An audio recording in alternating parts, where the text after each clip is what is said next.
Good morning guys. ഇന്നൊരു Sunday ആണ്. അപ്പം ഞാൻ ഓർത്തു ഒരു വാട്ടർ ഹീറ്റിൻ്റെ വീഡിയോ എടുക്കാമെന്ന്. ഇത് കണ്ടിട്ട് ജയിലാണെന്ന് വിചാരിക്കണ്ട. ഇത് പുറത്തോട്ടുള്ള വരാന്തയുടെ ഡോറാണ്, അത് ക്ലോസ്ഡാണ്. സോ ഇന്ന് സൺഡേ ആയതുകൊണ്ട് തന്നെ എല്ലാവരും റൂമിലുണ്ടാവും. ഞാനിപ്പോൾ ഹോസ്റ്റലിലാണുള്ളത്. എല്ലാവരും റൂമിലുണ്ടാവും. പിന്നെ വണ്ടിയുടെയൊക്കെ നോയ്സ് നിങ്ങൾക്ക് കേൾക്കാം. So please ignore all those noises. അപ്പം എന്താ, നമുക്ക് ബ്രേക്ക്ഫാസ്റ്റിന് എന്താണ് കിട്ടിയെന്നുള്ളത് നമുക്ക് നോക്കാം. അപ്പോൾ ഫ്രണ്ട്സ്, നമുക്ക് ബ്രേക്ക്ഫാസ്റ്റിന് കിട്ടിയത് ഇഡ്ഡലിയും സാമ്പാറുമായിരുന്നു. എനിക്ക് ഇഡ്ഡലി തീരെ ഇഷ്ടമില്ലാത്തൊരു സാധനമാണ്.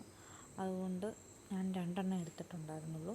ഏതായാലും ഭാഗ്യത്തിന് ഞാനത് എടുത്ത 2 ഫുള്ള് കഴിച്ചു. ഉച്ചയ്ക്ക് നമുക്ക് കിട്ടിയത് ബിരിയാണി ആയിരുന്നു. ഇന്ന് സൺഡേ ആയതുകൊണ്ടാണോ എന്നറിയത്തില്ല, ബിരിയാണി ആയിരുന്നു നമുക്ക് കിട്ടിയത്. സാധാരണ അവർ തന്നെയാണ് ഉണ്ടാക്കാറ്. ഇന്നവർ വെളിയിൽ നിന്ന് മേടിച്ചിട്ട് നമുക്ക് കൊണ്ട് തരുമായിരുന്നു. അധികം പിള്ളേരില്ലാഞ്ഞുകൊണ്ടായിരിക്കും അവർ വെളിയിൽ നിന്ന് മേടിച്ചിട്ടായിരുന്നു കൊണ്ട് തന്നെ. ഏതായാലും കൊള്ളായിരുന്നു, നല്ല ബിരിയാണി ആയിരുന്നു, എനിക്കിഷ്ടപ്പെട്ടായിരുന്നു. പിന്നെ ഗൈസ്, ഞാൻ ഇടയ്ക്കിടയ്ക്ക് വെള്ളം കുടിക്കുന്നുണ്ടായിരുന്നു. ബട്ട് എപ്പോഴും വെള്ളം കുടിക്കുന്ന എനിക്ക് എടുക്കാൻ പറ്റിയില്ല.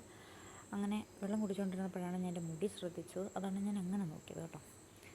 വെള്ളം ഈസ് വെരി ഇമ്പോർട്ടൻറ്റ് ഗൈസ്. നിങ്ങളും വെള്ളം കുടിക്കണം. Water is very important. അടയുന്നില്ലായിരുന്നു. അങ്ങനെ ഞാൻ കുപ്പിയൊക്കെ അടച്ചു. ഇനിയും പറ്റിച്ചു. ബൈ. അപ്പോൾ ഗൈസ്, നമുക്ക് ചായ കുടിക്കാം. ചായയുടെ കൂടെ ഇന്ന് ഉണ്ടായിരുന്നത് റവപ്പത്തിരി ആയിരുന്നു. റവപ്പത്തിരി ആണെന്നാണ് തോന്നുന്നത് അതിൻ്റെ പേര്. ഏതായാലും അത് കൊള്ളായിരുന്നു കേട്ടോ. സാധാരണ ഇവിടെ ബണ്ണ്, ഏത്തയ്ക്കാപ്പം അങ്ങനെ ഓരോന്നൊക്കെയാണ് കിട്ടാറ്. ഇന്ന് റവപ്പത്തിരിയായിരുന്നു. നമുക്ക് ഡിന്നറിന് കിട്ടിയത് ചോറും രസവും പപ്പടവും അവിയലും നാരങ്ങാച്ചാറുമായിരുന്നു. ഏതായാലും അത് അടിപൊളിയായിരുന്നു കേട്ടോ. ഞാൻ ഇങ്ങനെ കഴിച്ചത്. അവസാനം വന്ന രസം കുടിക്കുകയും ചെയ്തു. ഇതെല്ലാം കഴിഞ്ഞ് രാത്രി കിടക്കുന്നതിന് മുമ്പ് എനിക്ക് നന്നായിട്ട് വിശക്കുന്നുണ്ടായിരുന്നു. അപ്പോൾ എൻ്റെ കയ്യിൽ വേറൊന്നും ഇല്ലായിരുന്നു. അതുകൊണ്ട് ഞാൻ ഈ ഒരു മിൽക്കി ബാർ വെച്ച് അഡ്ജസ്റ്റ് ചെയ്യാമെന്ന് വിചാരിച്ചു.